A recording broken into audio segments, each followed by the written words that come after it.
Hey folks, Tricky B here.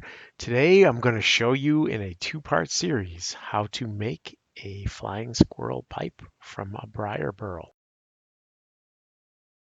So I start out and I start out with some clay that's about the shape of one of these, and I try to carve it in with some simple clay modeling clay tools that my wife has. I got 4 stems to choose from. That's how many I have left. So I have a number of these. This is a bite-proof one. It's stem 423. Got these by accident when they were packed in a thing. In an order that they shouldn't have been. This is a 411. It's a pretty small stem. I thought that these were going to look good on the web page. When I made a pipe with one of these, the stem was just too small. So I got to save this one probably for when I make a very small pipe. And then I got a couple of fancy ones. This is a 506, and this is a, what is it, 491? 491. You know, one of those would look good on a flying squirrel. Actually, probably this one if I made it. Something like that. Like that.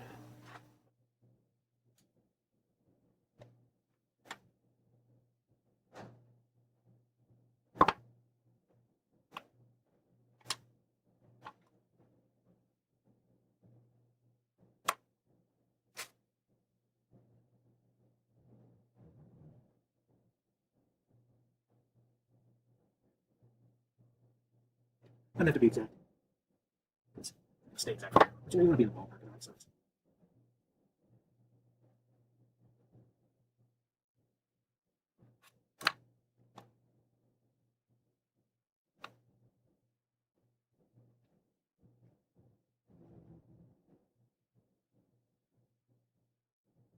Decide on a flying squirrel shape. It's going to be challenging. Pretty interesting shape. We're going to see how it turns out. I don't know what I'm doing. Just learning as I go. But you know, if you're not trying any harder, you never get any better. So, give this a shot. Alright, that's ballpark, the right shape. I'm going to cut this edge off here. Something about there. Something like that. Stuff up here. Whatever. When I start working this, all those little things, this is going to go away, so it's going to end up pushing around. But that's about the right size block. And it's not a bad match. It's pretty good. So,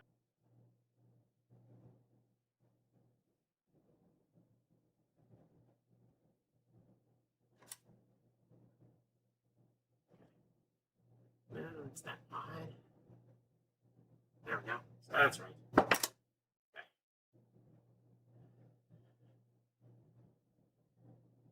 Okay. It's an interesting shape. I like this shape. It's looking not bad. So you got a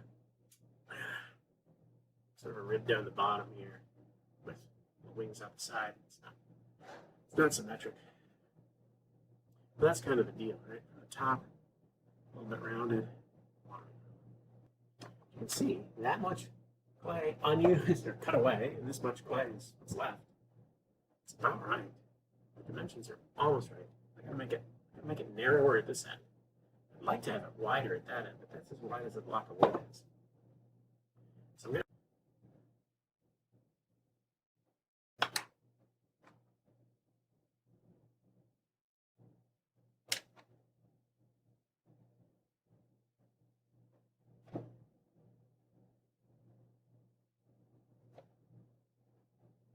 it's good stuff.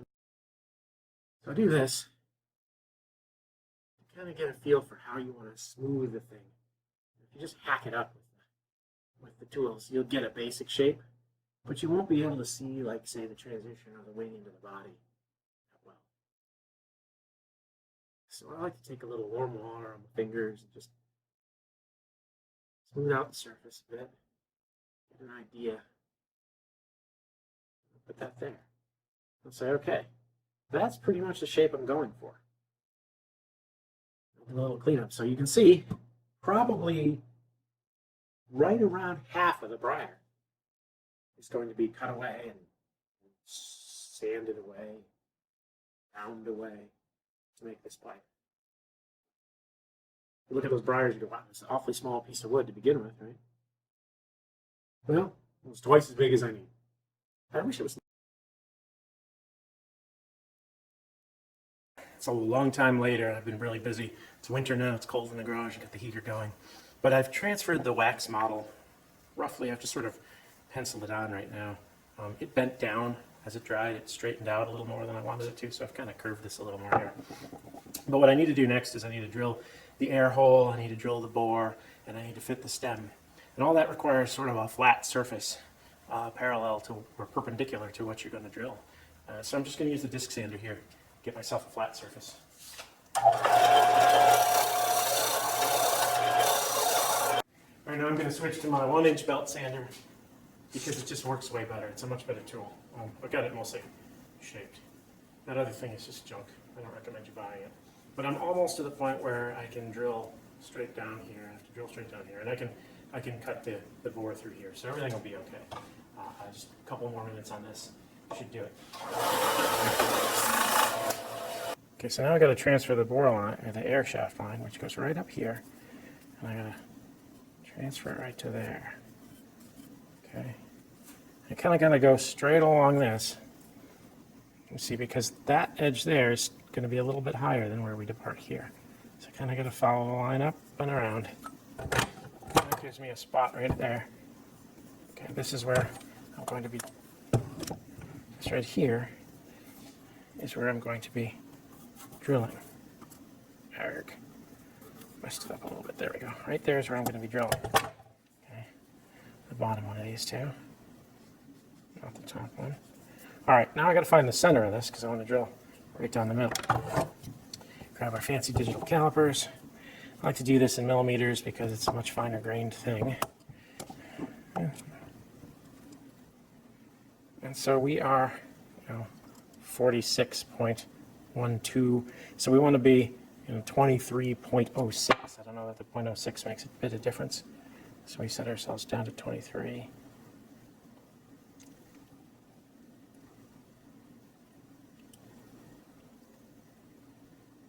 23.09 seems close enough. Lock that down.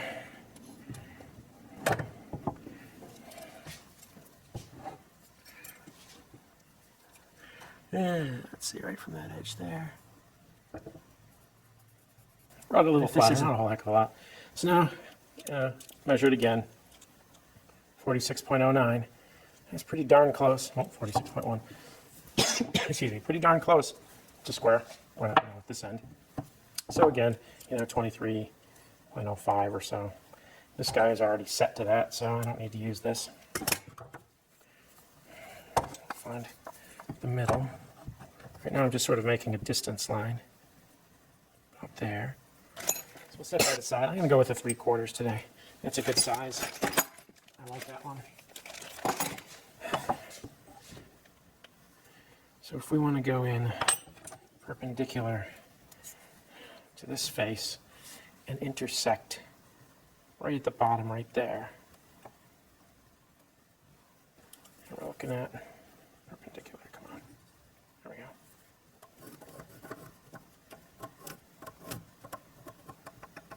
Draw that right up to the edge. Okay, and that's our reference line right there. So now we just got to go straight across with that. It's very important here not to go too deep. This here is a drill vise. It just sits on your table, and it's a separate piece that, I bought that, I think, at Home Depot. And one of the things I like to do here is make sure, when you put it in the vise, that that thing is going right down the line. That way you know you're getting it perfectly straight. And then I'll set my drill press stop right there. It'll take 2 hands for me to do that. And you can see I barely clear the wood. This is about, a little over 2 1/8, maybe 2 3/16 depth. And I can do about 2 1/2 with this. So I'm right at the edge of what I can do, but it will work. So I'm going to come in. That is a 1/8 inch drill bit. It's a longer than normal drill bit. It's not just out of your regular set. But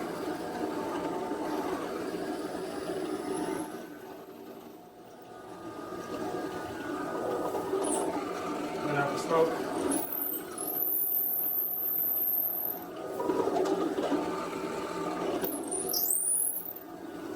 Okay.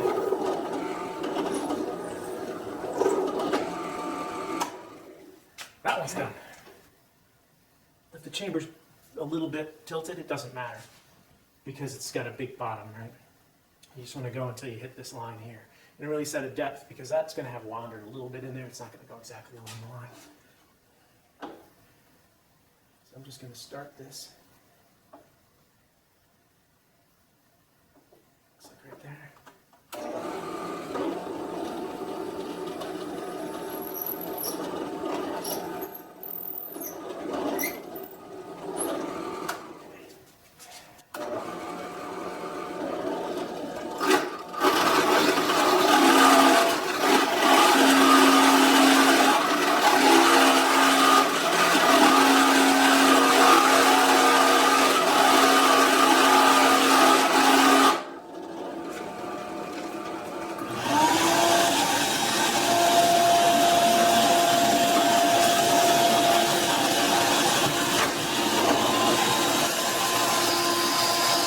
going to go until you can see this hole from inside of that hole.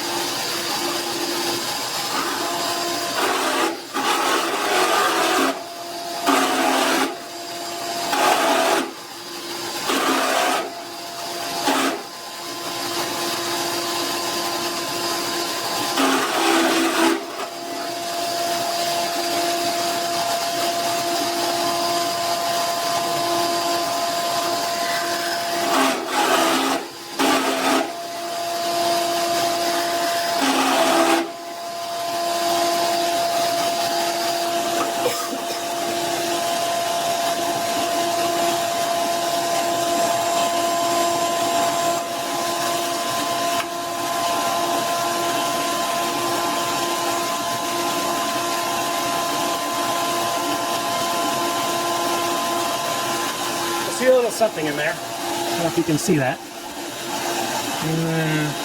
I don't think that's the hole. I think that's actually a defect, which is going to be annoying. But let's take a look. Might be the hole. It's a little deep.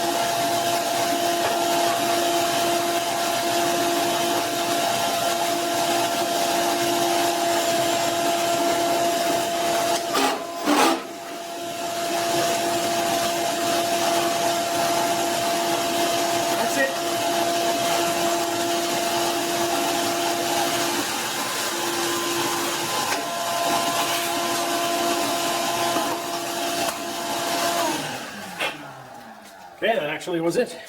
Let's see if you can see in here. Where's the camera? There we go. There you go.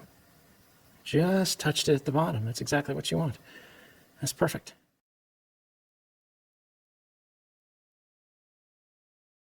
Put my 1/8 inch drill bit back in here so that I can put this thing back vertically the way it was drilled. So I drill, in the same line.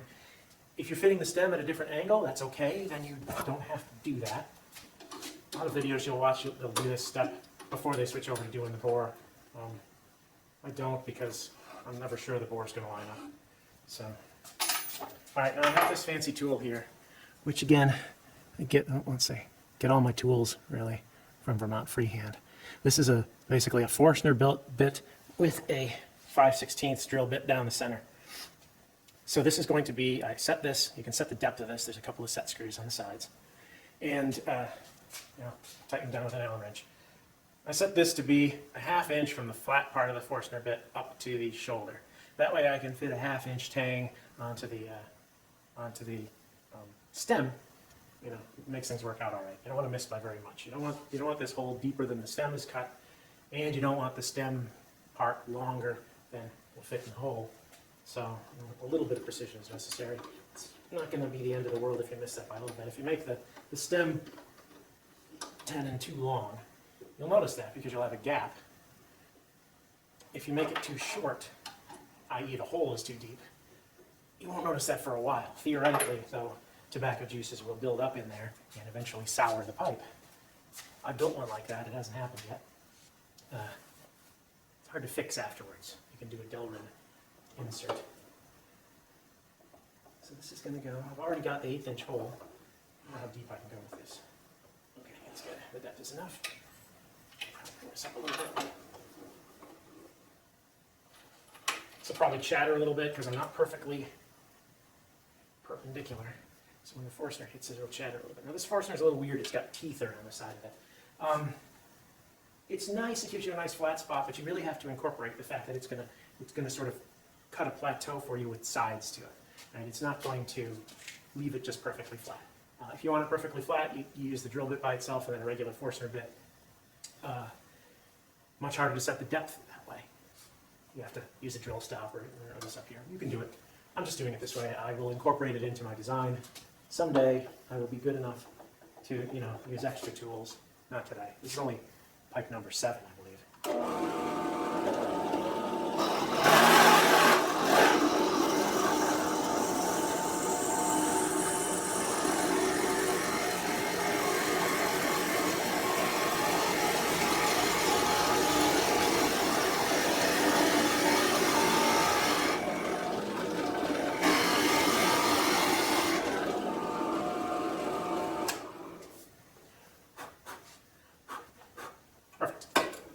me show you how this worked out. So you can see that it's cut a round hole around there with a little bit of a shoulder on it. And we've gone right down the middle. I don't know how well you can see right down the middle there. The light isn't really good. I don't know if I got a light here. I do. Let's see if I can shine a light in there. And then you can see I hit it right in the middle. That's pretty good.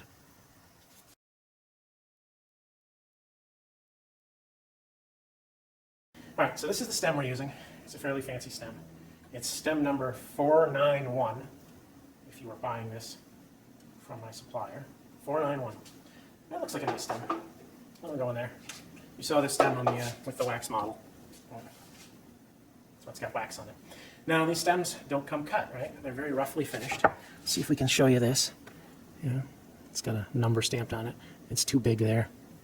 It's got stuff on the side, which we'll have to file and sand off and buff that all off. But the most important part is that it doesn't fit the hole we drilled there. It's not even close, right? So I picked up this little tool here, which is a stem cutter. It's got 1/8 of an inch center, and then a little triangular cutter here. Now this cutter moves in and out with a screw and a set screw that holds it in place, and I have a love-hate relationship with this. Sometimes it works great, sometimes it produces a really terrible cut. What I found is that you can't set it to the right depth and just go to that depth. You really have to work your way into that depth and go very slowly. So that's one thing. You can watch, there's videos on YouTube already. If I can find one, I can link it in here. Should show up, I think, in the upper left corner, right? Is where YouTube, LinkedIn videos show up. I don't want to show you how to use it. It's 15-minute explanation by itself, but you can watch me make some adjustments. One of the more important things to do, though, is how do you hold the stem? This is going to go in here, right? And it's going to go down the middle of the stem and cut as it goes to make this narrower, like a little lathe in your drill. You got to hold this stem, straight up and down. So what have I got? I got a couple of 2x4s here that I've cut a couple of different size notches in. You can go this way, you can go that way. You have a table saw, it's real easy to do that. I've discovered this stem holds in quite nicely right there. Right? So put it in there, clamp that guy in here. So what I'm going to do, I'm going to set this at 1/2.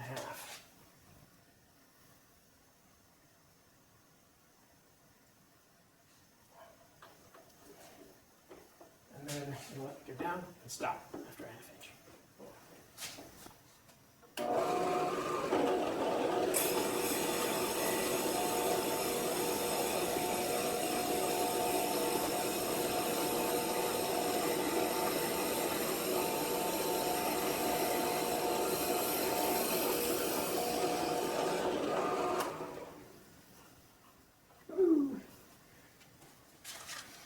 All right, took a little bit off.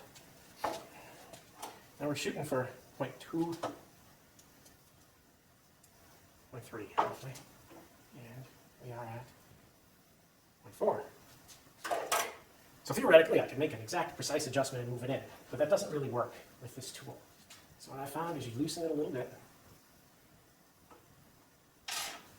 You move it, say, 1/4 turn. You tighten it again. It doesn't always move the same amount for each 1/4 turn. When I get down close, I'll have to be really careful and start measuring more precisely.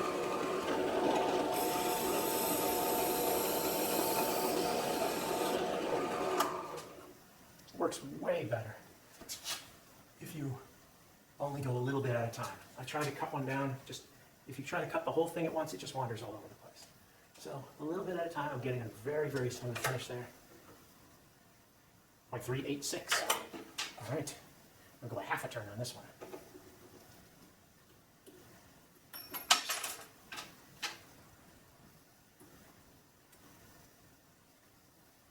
Half turn.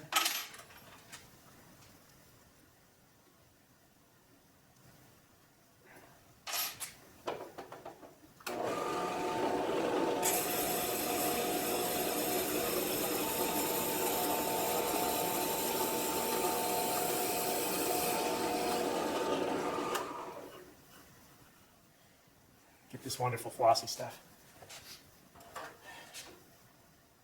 0.335. Okay.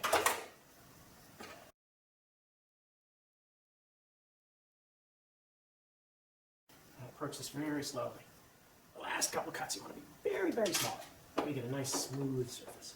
So we're going to cut anything off. I'm not sure that did cut anything off, to tell you the truth. It didn't. So what happened there is the thing just deflected instead of moving in. It happens. Go a little bit. Less than a quarter turn, maybe a fifth of a turn on that one. Tighten it up. In the YouTube video, the guy's doing all the math and everything to show exactly what to set that to. You can do that. My experience is that this thing always deflects a little bit when it hits the material, so you can make it absolutely perfect, won't cut perfect.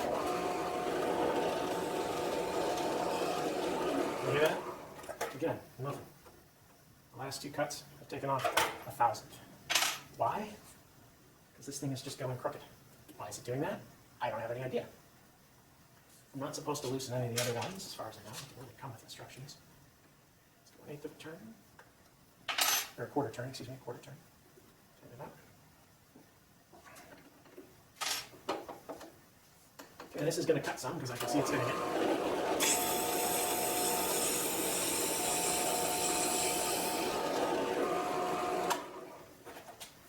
Yeah, it looks like it's too small.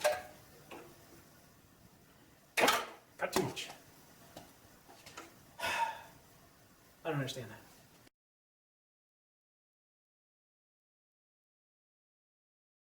So we use the same tool we used to drill this hole. Basically we're going to drill out this. And I have another pipe that I made, pipe number 5, that had problems with the stem being cut with that same tool. It cut it all uneven and it kind of fits, but it also kind of hurts a bit. It's the only one of these stems I have, so hopefully we don't mess this up too badly. On this I'll go right till I hit the shoulder that I've already made. This will make a nice parallel shoulder. It's really perfect for this. Hopefully this works out. I've already center punched it with the 1/8 inch. So, let's see, there goes nothing.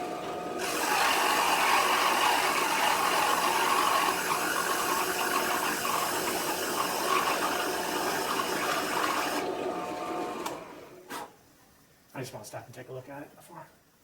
Yeah, it's going right down. Perfect.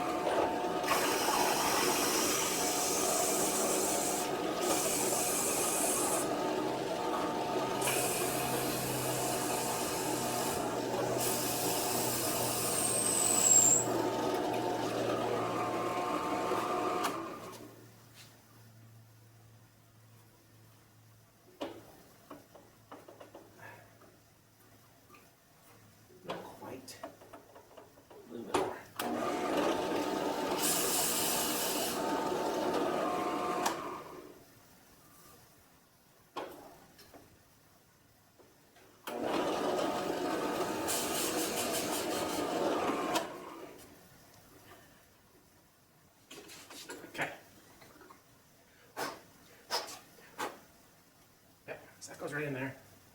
A little bit off center, but that goes right in there. I drill that to go on a little bit.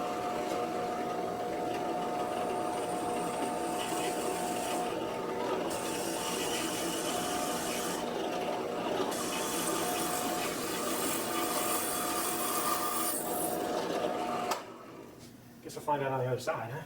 How perfect it was. It wasn't quite perfect on this side. Yeah, good enough. It's way more than I need, but you know, life goes on. Can't be that picky with epoxy. These syringes are like designed to make you think it's going to be easy, but then they never work right.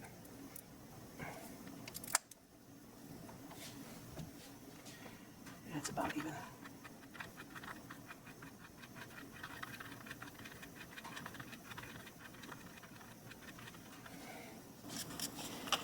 And I've got a pipe cleaner in there so that it doesn't fill in the hole. Take a little of this.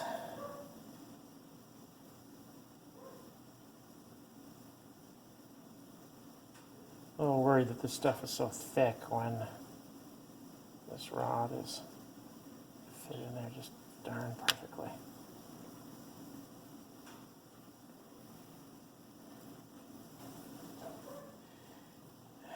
I'll let that set now. Then once it's set, I come back and I can do the final fit on this side. This is a little bit longer than it needs to be. But I'm going to let the glue set first so I can start on the other piece. All right, thanks.